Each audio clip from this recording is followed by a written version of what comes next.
Elena Baturina, who did business with your son.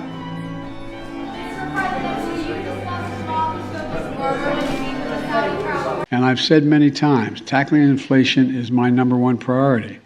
Inflation, there's no solace as inflation is higher around the rest of the world and gas prices are higher everywhere else in the world.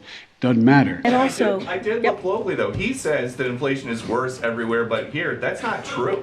U.S. has worse inflation than Germany, France, Japan, Canada, India, Italy, Saudi Arabia. Well, so why is he saying that? I think My plan for the economy, we made extraordinary progress. And we put America in a position to tackle a worldwide problem that's worse everywhere but here, inflation. Ms. O'Connell, how many days in the last month were you physically in your office? The vast majority of those days. Can you give me a number? So frustrating. I've never been able to get a straight answer from one of you as to how many days you are in the office and what is the return to work policy. So just give me how many days this past week. And if it's 5, I'm pleased. How many days in this last week? So HHS has continued its return to work starting in April. We're bringing everybody back by the end of June. How many days have you personally been in your office this last week? Multiple days, of course. That's not hard to remember. It's only 5 days. And if you dissemble, it makes me think that you've not been in the office and you don't want to give me a straight answer. And I'm speaking on behalf of the American people who are paying taxes and a lot of salaries, and they think people aren't showing up to work. How many days in the last 5 were you physically in your office? We continue to work. Okay, Dr. Califf. I was down in North Carolina Monday and Tuesday because the 2 18-year-olds that you met at my confirmation hearing graduated from high school. Then give me 5 days. When there wasn't a family issue, go the previous week. 5 every day. When I've been in Washington and not on business travel, I go into the office at White Oak. Okay, I get that. So every day you're in Washington does not mean that you are here. So are you either doing business travel and part of FDA, but if not, you're physically in your office?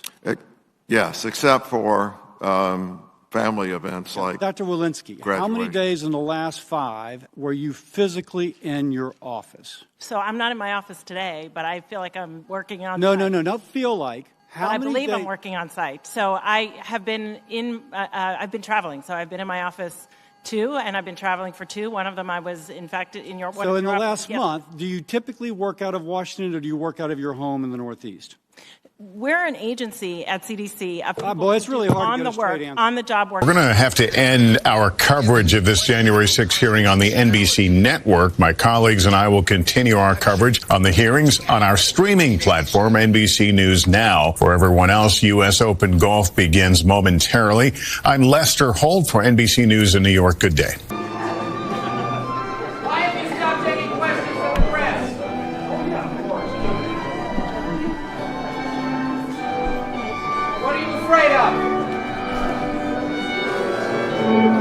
And no objection to the Senate. I hardly remember those days. And I served there for 36 years, but that's... We're in danger of becoming a party of the very high and the very low.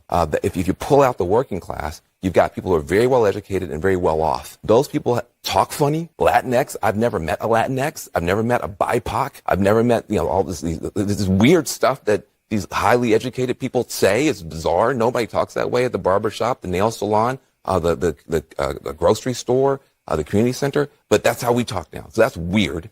And then the people who are very low down on the economic ladder need a bunch of stuff. You wind up over-promising, we're going to give you reparations to people at the bottom of the economic ladder, talking weird to appeal to people at the top of the economic ladder, and the working class walks away from you. That is the danger we're facing. Constraints that COVID has played. Look, we have the war in Iraq. We have COVID, which has really... At the same time, the Hispanic immigrant community in Florida hails primarily from a half dozen countries, including Cuba, Colombia, Nicaragua, and Venezuela. And given many of these countries' experience with communist oppression, it's no wonder that fashionable flirtations with democratic socialism backfires very badly. But even that division misses the larger point.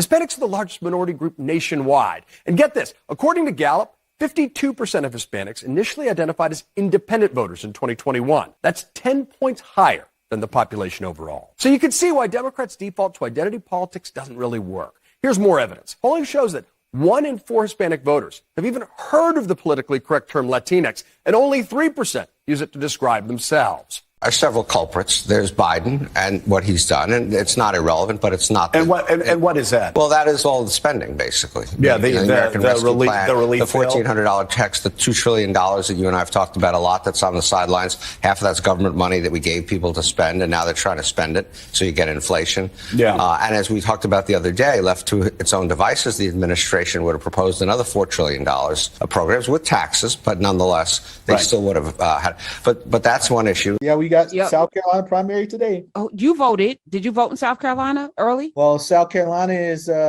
Karen, this is the one thing. I was supposed to get back home to South Carolina today to vote. Wait, hold on. The DNC head of the DNC did not vote in his own state today? Well, it's because I couldn't. You could have voted early. You don't know what's going to happen. See, that's how this happens, y'all. When 20, 30 million people sit home, it's because they think they're going to be able to vote. And there's all of this early voting. There's early voting. There was early voting in South Carolina, Jamie Harrison. I love the